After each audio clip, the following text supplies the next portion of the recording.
Hi, day 5 of my video blog, and I was just doing a little closed eye kind of meditation before pressing record because things have been intense over here. Not surprising because I am attempting to revolutionize my routine and do the very things that I've been afraid for the last many years to do. So naturally, I am expanding my comfort zone and breaking free of inertia. And so it's intense and it's taking a lot of energy and focus, but that's good. It's worthwhile to focus on this. And I had a pretty big insight. So today's Thursday. It's been an interesting week because I've had a lot of evolution throughout the week, which is really kind of the whole point of life.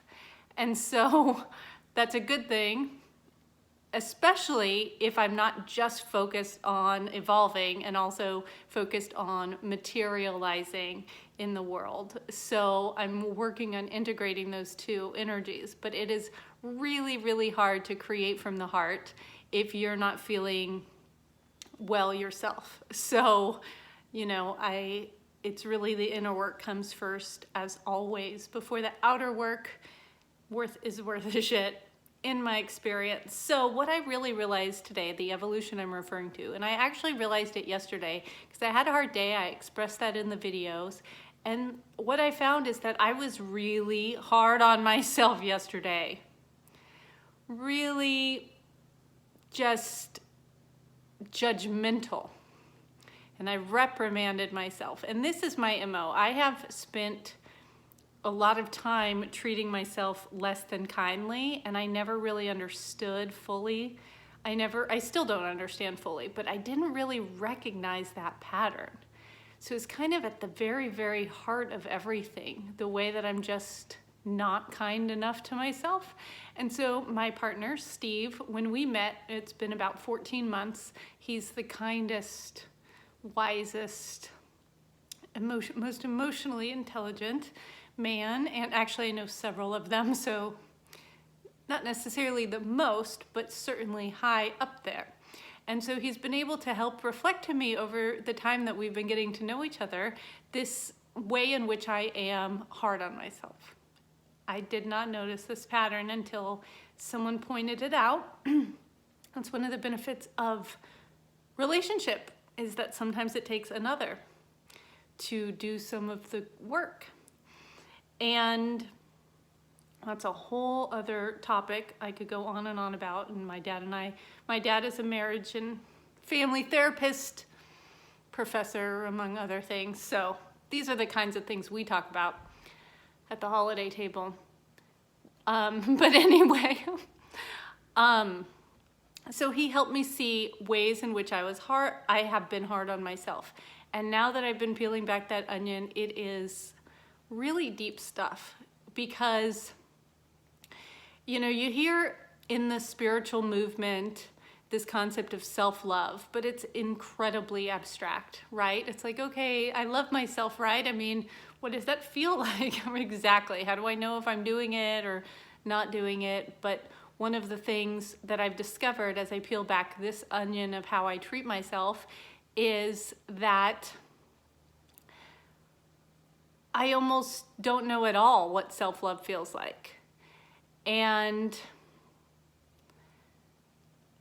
one thing that I have discovered, because I'm still in the process of this, learning about how to love myself, one thing that I've discovered is that I do know what it feels like to not love myself.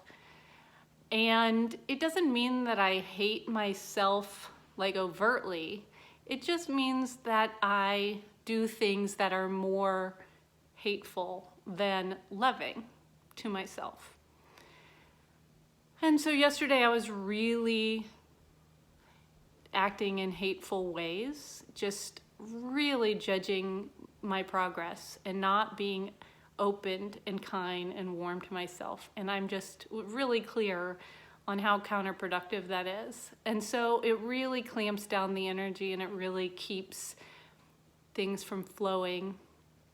And that's partly why I was so burned out, because the amount of resistance, this was yesterday, the amount of resistance that I created was counterproductive to the flow of energy. So today I really worked on being more gentle with myself. I spent most of the morning in a meditative state, really making sure that I was getting my needs met and recognizing my value and worth in taking the time that I needed and not just focusing on productivity.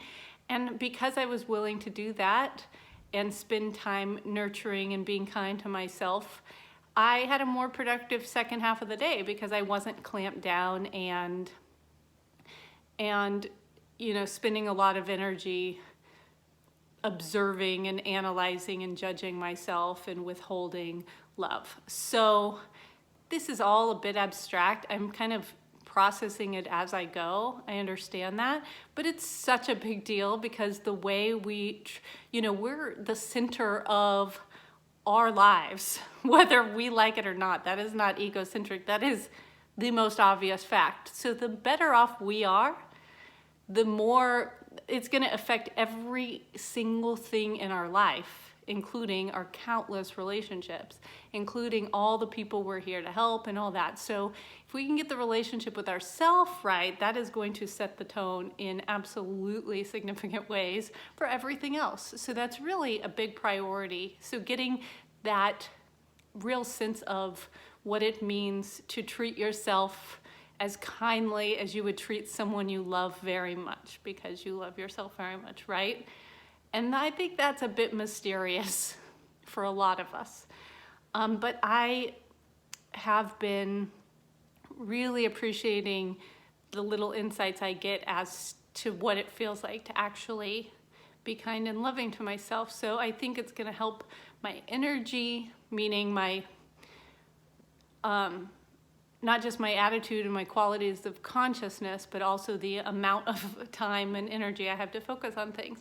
So I do think it's worthwhile, and so I'm going to commit to keeping enough spaciousness in my day-to-day that I can be aware and remain aware of when I'm not being kind enough to myself, and I can apply a little more openness and gentleness to the way I interact with myself. And that will be, something I can just deepen and deepen as I go. Okay, I'm going to wrap that up. Bye.